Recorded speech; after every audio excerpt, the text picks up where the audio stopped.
हरे कृष्णा। आप सभी का दिन शुभ और मंगलमय हो। प्रिय श्रोताओं, आइए श्रवण करते हैं पौष मास महात्म्य का चौथा अध्याय।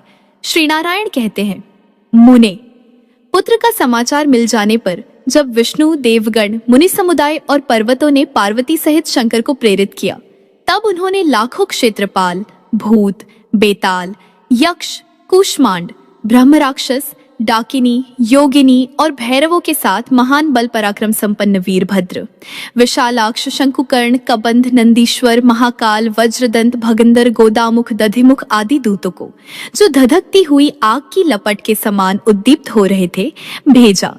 उन सभी शिवदूतों ने, जो नाना प्रकार के शस्त्रास्त्रों से सुसज्जित थे, शीघ्र ही जाकर कृत्तिकाओं के भवन को चारों ओर से घेर लिया। उन्हें देखकर सभी कृत्तिकाओं का मन भय से व्याकुल हो गया। तब वे ब्रह्म तेज से उद्दीप्त होते हुए कार्तिकेय के पास जाकर कहने लगीं। कृत्तिकाओं ने कहा, बेटा कार्तिकेय, असंख्य कराल सेनाओं ने भवन को चारों ओर से घेर लिया है और हमें पता भी नहीं है कि ये किसकी है। तब कार्तिकेय बोले, माताओं, आप लोगों का भय दूर हो जाना चाहिए। मेरे रहते आपको भय कैसा? यह कर्म भोग दुर्निवार्य है, इसे कौन हटा सकता है? इसी बीच सेनापति नंदकेश्वर भी वहां कार्तिकेय के समक्ष उपस्थित हुए और कृत्तिकाओं से बोले। नंदकेश्वर ने कहा, भ्राता, संहारकर्ता सुरश्रेष्ठ शंकर और माता पार्वती द्वारा भेजे गए शुभ समाचार को मुझसे श्रवण करो। कैलाश पर्वत पर गणेश मांगलिक जन्मोत्सव के अवसर पर सभा में ब्रह्मा, विष्णु और शिव आदि सभी देवता उपस्थित हैं। वहां गिरिराज किशोरी ने जगत का पालन करने वाले विष्णु को संबोधित करके उनसे तुम्हारे अन्वेषण के लिए कहा। तब विष्णु ने तुम्हारी प्राप्ति के निमित्त क्रमशः उन सभी देवों से पूछा। उनमें से प्रत्येक ने यथोचित उत्तर भी दिया। उन्हीं में धर्म अधर्म के साक्षी धर्म आदि सभी देवताओं ने परमेश्वर को तुम्हारे यहाँ कृत्तिकाओं के भवन में रहने की सूचना दी।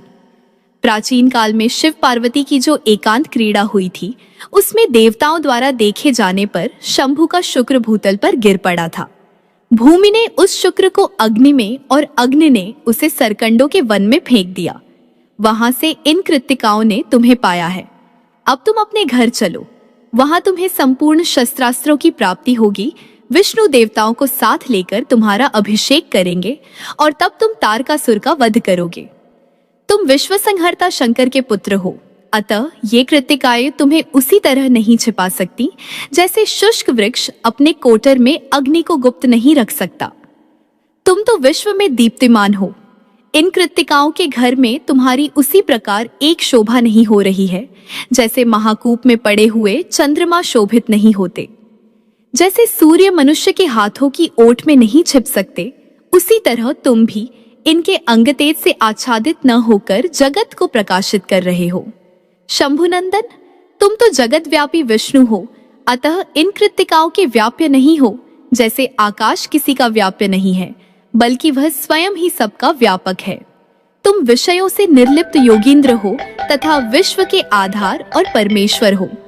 ऐसी दशा में कृत्तिकाओं के भवन में तुम सर्वेश्वर का निवास होना उसी प्रकार संभव नहीं है जैसे क्षुद्र गौरैया के उदर में गरुड़ का रहना असंभव है। तुम भक्तों के लिए मूर्तिमान अनुग्रह तथा गुणों और तेजों की राशि हो। देवगण तुम्हें उसी तरह नहीं जानते जैसे योगहीन पुरुष ज्ञान से अनभिज्ञ होता है। जैसे मोहित चित्त वाले भक्तिहीन मनुष्यों को हरि की उत्कृष्ट भक्ति का ज्ञान नहीं होता, उसी तरह ये कृत्तिकाएं तुम्हें कैसे जान सकती हैं, क्योंकि तुम अनिर्वचनीय हो। भ्राता, जो लोग जिसके गुण को नहीं जानते वे उसका अनादर ही करते हैं, जैसे मेढक एक साथ रहने वाले कमलों का आदर नहीं करते। कार्तिकेय ने कहा, भ्राता, जो भूत, भविष्यत, वर्तमान तीनों कालों का ज्ञान है, वह सब मुझे ज्ञात है। तुम भी तो ज्ञानी हो, क्योंकि मृत्युंजय के आश्रित हो। ऐसी दशा में तुम्हारी क्या प्रशंसा की? भाई, कर्मानुसार जिनका जिन जिन योनियों में जन्म होता है, वे उन्हीं योनियों में निरंतर रहते हुए निर्वृत्ति लाभ करते हैं। वे चाहे संत हों अथवा मूर्ख हों, जिन्हें कर्म भोग के परिणाम स्वरूप जिस योनि की प्राप्ति हुई है, वे विष्णु माया से मोहित होकर उसी योनि को बहुत बढ़कर समझते हैं। जो सनातनी विष्णु माया सबकी आदि, सर्वस्व प्रदान करने वाली और विश्व का मंगल करने वाली है, उन्हीं जगत जननी ने इस समय भारतवर्ष में शैलराज की पत्नी के गर्भ से जन्म धारण किया है और दारुण तपस्या करके शंकर को पति रूप में प्राप्त किया है। ब्रह्मा से लेकर तृण पर्यंत सारी सृष्टि कृत्रिम है, अतएव मिथ्या ही है। सभी श्री कृष्ण से उत्पन्न हुए हैं और समय आने पर केवल श्री कृष्ण में ही विलीन हो जाते हैं। प्रत्येक कल्प में सृष्टि के विधान में मैं नित्य होते हुए भी माया से आबद्ध होकर जन्म धारण करता हूँ। उस समय प्रत्येक जन्म में जगत जननी पार्वती मेरी माता होती है। जगत में जितनी नारियां हैं वे सभी प्रकृति से उत्पन्न हुई हैं। उनमें से कुछ प्रकृति की अंशभूता है तो कुछ कलात्मिका तथा कुछ कलांश के अंश से प्रकट हुई हैं। ये ज्ञान संपन्ना योगिनी कृत्तिकाएं प्रकृति की कलाएं हैं। इन्होंने निरंतर अपने स्तन के दूध तथा उपहार से मेरा पालन पोषण किया है, अतः मैं उनका पोष्य पुत्र हूँ और पोषण करने के कारण ये मेरी माताएं हैं। साथ ही मैं उन प्रकृति देवी पार्वती का भी पुत्र हूँ, क्योंकि तुम्हारे स्वामी शंकर जी के वीर्य से उत्पन्न हुआ हूँ। नंदिकेश्वर, मैं गिरिराज नंदिनी के गर्भ से उत्पन्न नहीं हुआ हूँ। अतः जैसे वे मेरी धर्म माता हैं, वैसे ही ये कृत्तिकाएं भी सर्वसम्मति से मेरी धर्म माताएं हैं, क्योंकि स्तन पिलाने वाली, धाय, गर्भ में धारण करने वाली, जननी, भोजन देने वाली, पांचिका, गुरु पत्नी, अभीष्ट देवता की पत्नी, पिता की पत्नी, कन्या, बहन, पुत्रवधू, पत्नी की माता, माता की माता, पिता की माता, सहोदर भाई की पत्नी, माता की बहन, मौसी, पिता की बहन, बुआ तथा मामी, ये 16 मनुष्यों की वेद विहित माताएं कहलाती हैं।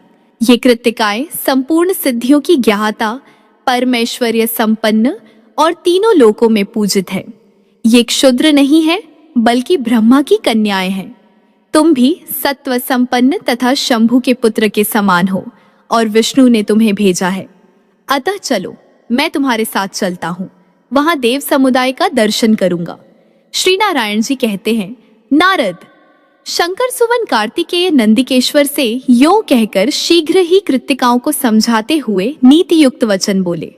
कार्तिकेय ने कहा, माताओं, मैं देव समुदाय, बंधु वर्ग तथा माता को देखना चाहता हूँ, अतः शंकर जी के निवास स्थान पर जाऊंगा। इसके लिए आप लोग मुझे आज्ञा प्रदान करें। सारा जगत शुभदायक जन्म कर्म संयोग वियोग सभी देव के अधीन है। देव से बढ़कर दूसरा कोई बलि नहीं है। वह देव श्री कृष्ण के वश में रहने वाला है, क्योंकि वे देव से परे हैं। इसीलिए संत लोग उन ऐश्वर्यशाली परमात्मा का निरंतर भजन करते हैं। अविनाशी श्री कृष्ण अपनी लीला से देव को बढ़ाने और घटाने में समर्थ है। उनका भक्त देव के वशीभूत नहीं होता, ऐसा निर्णीत है। इसीलिए आप लोग इस दुखदायक मोह का परित्याग कीजिए और जो सुखदाता, मोक्षप्रद, सार सर्वस्व, जन्म मृत्यु के भय के विनाश करता, परमानंद के जनक और मोहजाल के उच्छेदक हैं तथा ब्रह्मा, विष्णु और शिव आदि सभी देवगण जिनका निरंतर भजन करते हैं, उन गोविंद की भक्ति कीजिए। इस भव सागर में मैं आप लोगों का कौन हूँ और आप लोग मेरी कौन है? संसार प्रवाह का वह सारा कर्म फेन की भांति पुंजीभूत हो गया है। वस्तुतः कोई किसी का नहीं है। संयोग अथवा वियोग यह सब ईश्वर की इच्छा से ही होता है। यहाँ तक कि सारा ब्रह्मांड ईश्वर के अधीन है, वह भी स्वतंत्र नहीं है, ऐसा विद्वान लोग कहते हैं। सारी त्रिलोकी जल के बुलबुले के समान क्षण भंगुर है, फिर भी माया से मोहित चित्त वाले लोग इस अनित्य जगत में माया का विस्तार करते हैं। परंतु जो श्री कृष्ण परायण संत हैं, वे जगत में रहते हुए भी वायु की भांति लिप्त नहीं होते। इसलिए माताओं, आप लोग मोह का परित्याग करके मुझे जाने की आज्ञा दीजिए। यों कहकर ऐश्वर्यशाली कार्तिकेय ने उन कृत्तिकाओं को नमस्कार किया और फिर मन ही मन श्रीहरि का स्मरण करते हुए शंकर जी के पार्षदों के साथ यात्रा के लिए प्रस्थान किया। इसी बीच उन्होंने वहां एक उत्तम रथ को देखा। वह बहुमूल्य रत्नों का बना हुआ था, जिसे विश्वकर्मा ने भली भांति निर्माण किया था।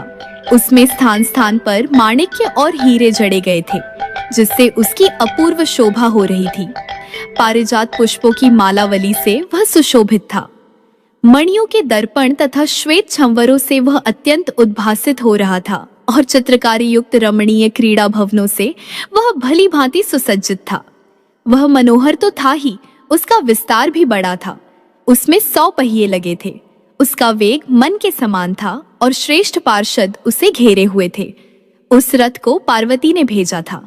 उस रथ पर कार्तिकेय को चढ़ते देखकर कृत्तिकाओं का हृदय दुहक से फटा जा रहा था। उनके केश खुल गए थे और वे शोक से व्याकुल थीं। सहसा चेतना प्राप्त होने पर अपने सामने स्कंद को देख वे अत्यंत शोक के कारण ठगी सी रह गई। फिर वहीं भयवश उन्मत्त की भांति कहने लगी। कृत्तिकाओं ने कहा, हाय, अब हम लोग क्या करें, कहाँ चली जाए? बेटा, हमारे आश्रय तो तुम ही हो। इस समय तुम हम लोगों को छोड़कर कहाँ जा रहे हो? यह तुम्हारे लिए धर्म संगत बात नहीं है। हम लोगों ने बड़े स्नेह से तुम्हें पाला पोसा है, अतः तुम धर्मानुसार हमारे पुत्र हो। भला उपयुक्त पुत्र मातृवर्गों का परित्याग कर दे, यह भी कोई धर्म है? यूं कहकर सभी कृत्तिकाओं ने कार्तिकेय को छाती से चिपका लिया और पुत्र वियोग जन्य दारुण दुहक के कारण वे पुनः मूर्छित हो गईं। मुने, तत्पश्चात कुमार कार्तिकेय ने आध्यात्मिक वचनों द्वारा उन्हें समझाया और फिर उनके तथा पार्षदों के साथ वे उस रथ पर सवार हुए। मुने, यात्रा काल में उन्होंने अपने सामने सांड, गजराज, घोड़ा, जलती हुई आग, भरा हुआ सुवर्ण कलश, अनेक प्रकार के पके हुए फल, पतिपुत्र से युक्त स्त्री, प्रदीप, उत्तम मणि, मोती, पुष्पमाला, मछली और चंदन, इन मांगलिक वस्तुओं को वाम भाग में श्रृगाल, नकुल, कुंभ और शुभदायक शव को तथा दक्षिण भाग में राजहंस, मयूर, खंजन, शुक, कोकिल, कबूतर, शंखचिल्ल, सफेद चील, मांगलिक चक्रवाक, कृष्णसार मृग, सुरभि और चमरी गौ, श्वेत चंवर, सवत्सा धेनु और शुभ पताका को देखा। उस समय नाना प्रकार के बाजों की मंगल ध्वनि सुनाई पड़ने लगी। हरि कीर्तन तथा घंटा और शंख का शब्द होने लगा। इस प्रकार मंगल शकुनों को देखते तथा सुनते हुए कार्तिकेय आनंद पूर्वक उस मन के समान वेगशाली रथ के द्वारा क्षण मात्र में ही पिता के मंदिर पर जा पहुंचे। वहां कैलाश पर पहुंचकर वे अविनाशी वट वृक्ष के नीचे कृत्तिकाओं तथा श्रेष्ठ पार्षदों के साथ कुछ देर के लिए ठहर गए। उस नगर के राजमार्ग बड़े मनोहर थे। उन पर चारों ओर पद्मराग और इंद्रनीलमणि जड़ी हुई थी। समूह के समूह केले के खंभे गड़े थे, जिन पर रेशमी सूत गूंथे हुए चंदन के पल्लवों की बंधनवार लटक रही थी। वह पूर्ण कुंभों से सुशोभित था। उस पर चंदन मिश्रित जल का छिड़काव किया गया था। असंख्य रत्न प्रदीपों तथा मणियों से उसकी विशेष शोभा हो रही थी। वह सदा उत्सवों से व्याप्त, हाथों में धूप और पुष्प लिए हुए, वंदियों और ब्राह्मणों से युक्त तथा पतिपुत्रवती साध्वी नारियों से समन्वित था। समस्त मंगल कार्य करके पार्वती देवी, लक्ष्मी, सरस्वती, दुर्गा, सावित्री, तुलसी, रति, अरुंधति, अहल्या, दिति, सुंदरी तारा, अदिति, शतरूपा, शची, संध्या, रोहिणी, अनसूया, स्वाहा, संज्ञा, वरुण पत्नी, आकुति, प्रसूति, देवहूति, मेनका, एक रंग तथा एक प्रकृति वाली मैनाक पत्नी वसुंधरा और मनसा देवी को आगे करके वहां आई। तदनंतर देवगण, मुनि समुदाय, पर्वत, गंधर्व तथा किन्नर सब के सब आनंदमन हो कुमार के स्वागत में गए। महेश्वर भी नाना प्रकार के बाजों, रुद्रगणों, पार्षदों, भैरवों तथा क्षेत्रपालों के साथ वहां पधारे। तत्पश्चात शक्तिधारी कार्तिकेय पार्वती को निकट देखकर हर्ष गदगद हो गए। उस समय वे तुरंत ही रथ से उतर पड़े और सिर झुकाकर उन्हें प्रणाम करने लगे। तब पार्वती ने कार्तिकेय को देखकर लक्ष्मी आदि देवियों, मुनि पत्नियों और शिव आदि सभी से यत्नपूर्वक परम भक्ति के साथ संभाषण किया और उन्हें अपनी गोद में उठाकर वे चूमने लगी। फिर शंकर, देवगण, पर्वत, शैलपत्नियों, पार्वती आदि देवियों तथा सभी मुनियों ने कार्तिकेय को शुभाशीर्वाद दिया। तदनंतर कुमार गणों के साथ शिव भवन में आए। वहां सभा के मध्य में उन्होंने क्षीर सागर में शयन करने वाले भगवान विष्णु को देखा। वे रत्नाभरणों से विभूषित हो रत्न सिंहासन पर विराजमान थे। धर्म, ब्रह्मा, इंद्र, चंद्रमा, सूर्य, अग्नि, वायु आदि देवता उन्हें घेरे हुए थे। उनका मुख प्रसन्न था तथा उस पर थोड़ी थोड़ी मुस्कान की छटा छा रही थी। वे भक्तों पर अनुग्रह करने के लिए कातर हो रहे थे। उन पर श्वेत छंवर डुलाया जा रहा था और देवेंद्र तथा मुनीन्द्र उनका स्तवन कर रहे थे। उन जगन्नाथ को देखकर कार्तिकेय के सर्वांग में रोमांच हो आया। उन्होंने भक्ति भाव पूर्वक सिर झुकाकर उन्हें प्रणाम किया। इसके बाद ब्रह्मा, धर्म, देवताओं और हर्षित मुनिवरों में प्रत्येक को प्रणाम किया और उनका शुभाशीर्वाद पाया। फिर बारी बारी से सबसे कुशल समाचार पूछकर वे एक रत्न सिंहासन पर बैठे। उस समय पार्वती सहित शंकर ने ब्राह्मणों को बहुत सा धन दान किया। श्री नारायण जी कहते हैं, नारद, तदनंतर जगदीश्वर विष्णु प्रसन्न मन से शुभ मुहूर्त निश्चय करके कार्तिकेय को एक रमणीय रत्न सिंहासन पर बैठाया और कौतुकवश नाना प्रकार के झांझ मंजीरा तथा यंत्रमय बाजे बजवाए। फिर अमूल्य रत्नों के बने हुए सैकड़ों घड़ों से, जो वेद मंत्रों द्वारा अभिषिक्त तथा संपूर्ण तीर्थों के जलों से परिपूर्ण थे, कार्तिकेय को हर्षपूर्वक स्नान कराया।